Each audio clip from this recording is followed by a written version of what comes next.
It seems as time progresses that more and more painting tutorials are going up on my channel. So here is yet another one. This time I'm painting my Death Corps of Krieg.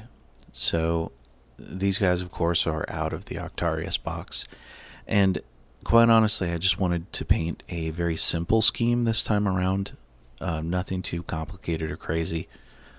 A few details, a little bit of highlighting, just a bulk model set. So what I decided on was gray pants, blue greatcoat, and of course brown shoes, and the standard dark metal armor on the shoulder pads and the helmet. So the colors that I picked starting off, for the greatcoat I chose Ultramarines blue, the contrast paint. And the contrast paint actually seems to work pretty well over top of the primer that I used, which was uniform gray. Originally, I was going to use Mechanicus standard gray, but my local store was out. So here we go. Uniform gray with contrast Ultramarines paint.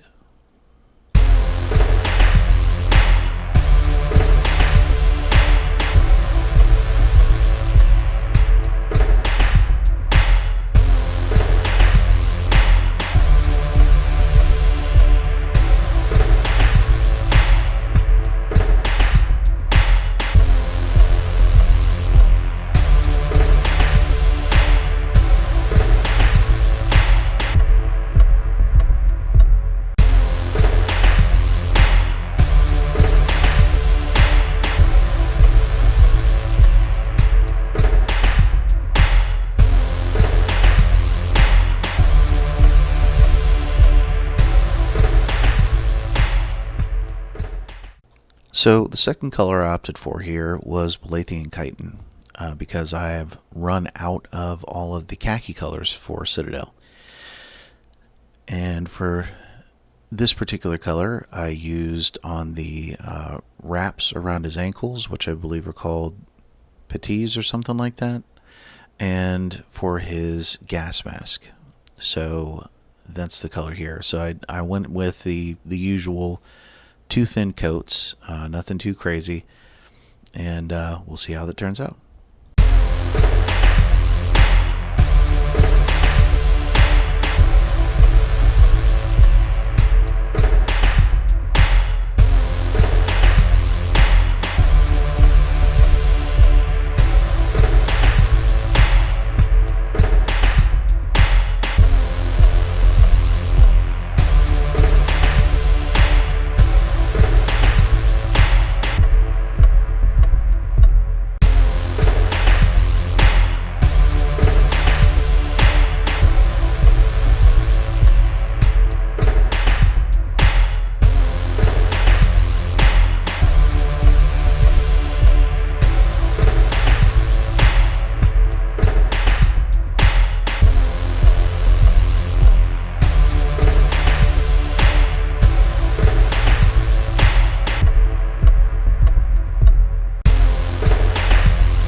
So as you can see here, I have done the puttees, the mask, and the bedroll in Balathean Chitin. So that's how that turned out. It looks pretty good. It's not exactly the proper khaki color, but a little bit of Agrexor shade will fix that.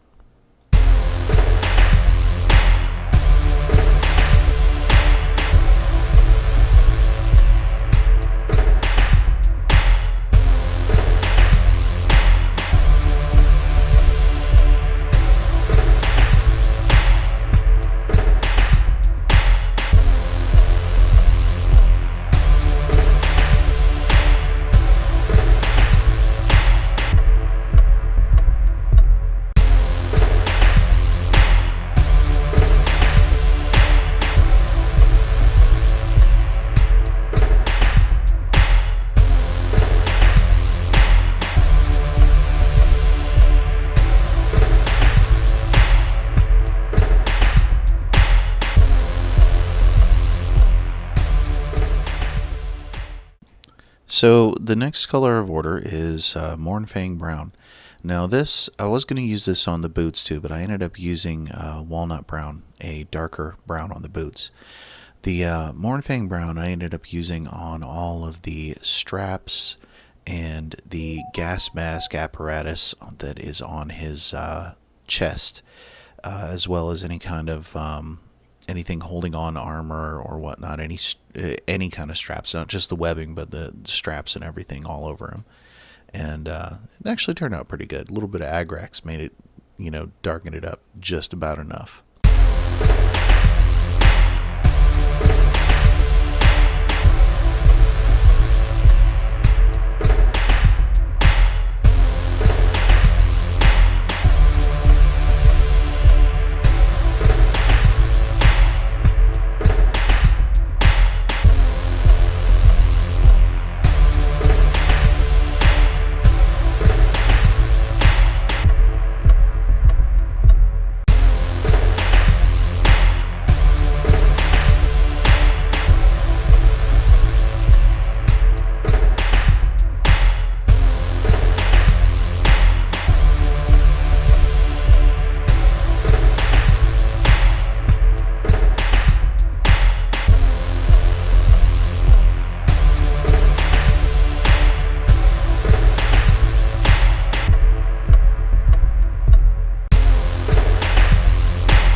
So here's how it's looking so far. You'll have to forgive me. I can't really afford a good camera rig or camera at this point. I'm looking into that in the future, but the light does get a little bit better as things go on. So at this point, I pulled out the another contrast paint, Black Templar, and I actually ended up using this on mostly the gun. Later on, I also pulled it out to put it on the metal as well. So the Black Templar is kind of strong, and in hindsight, I probably should have thinned it down just a little bit with some water, but it turned out okay. So here we go.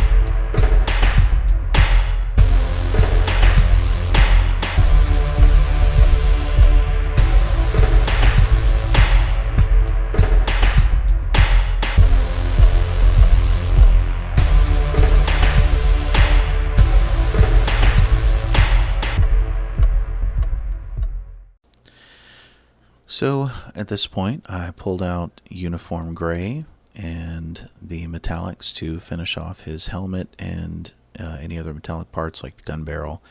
And the Uniform Gray was to clean up some of the blues and other colors that I'd gotten on the pants, which I'm definitely keeping as Uniform Gray, which is the primer. It kind of saves a little bit of work and trouble if you use your primer as one of your primary colors.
So at this point, this is where I pulled out the Agrex Earthshade, and this is where I made my first mistake.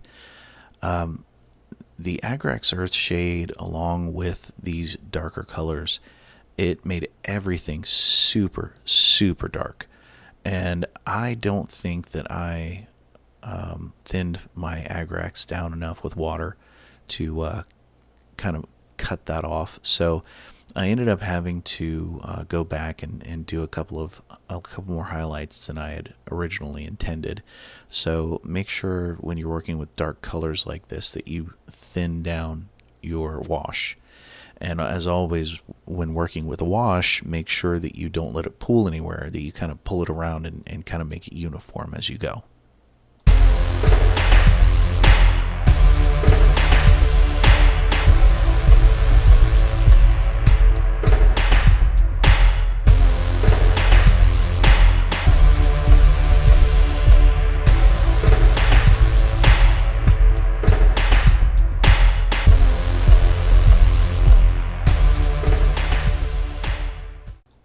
So my next step was to take out some more Black Templar contrast paint and thin it down with water, and then I took it and painted it across all of the metallic armor details, such as the helmet and the shoulder pads.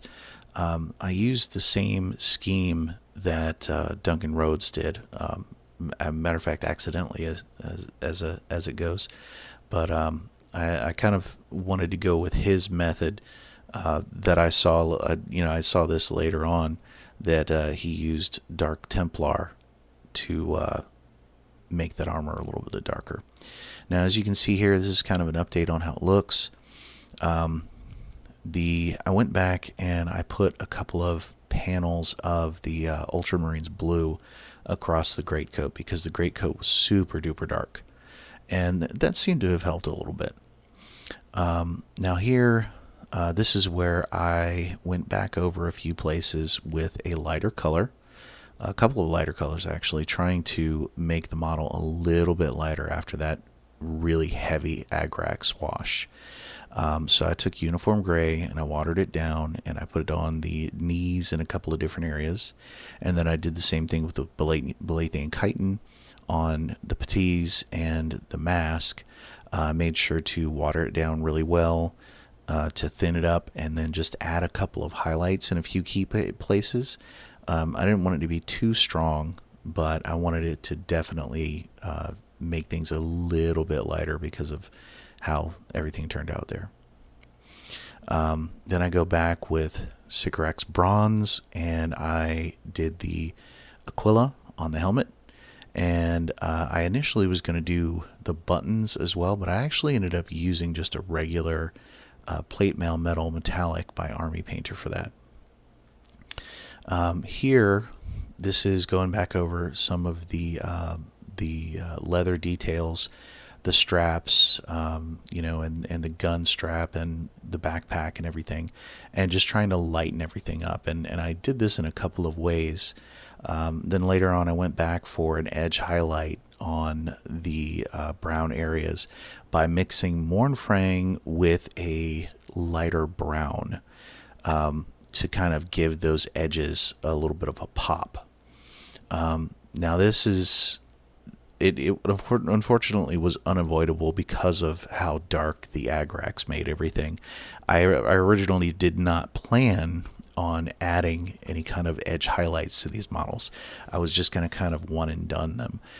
So for the future, I definitely know now that if I'm going to use contrast paints and Agrex Earthshade, I definitely want to use Gray Seer instead of Uniform Gray, because the Uniform Gray is just a little too dark. But live and learn.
So for the basing, I went with Sterling Battlemire, which is my go-to right now because of the fact that I have 2 pots of it. I had originally planned on using it for my orcs that came in the Dominion box, but I have not painted them yet. I've only painted my Stormcast Eternals. So once I do the Sterling Battlemire and I let it dry, I used a Reaper Heartland, or Heartwood Brown, I'm sorry, to dry brush the Battlemire, and I painted the rim of the base in Reaper's Pure Black. And that's pretty much how I ended up with this. Now, I did take some of that Heartwood Brown and some darker brown, and I did kind of dry brush some of the areas around his feet and his knees, just to make it look obviously like he's kneeling in the dirt, because he is. And I also made sure to catch the edges of his coat and the bottoms of his boots here. And that's pretty much it. So if you like what you see and you want to help, like, subscribe, and join my Patreon if you wish. And I will keep making videos like this. Thank you.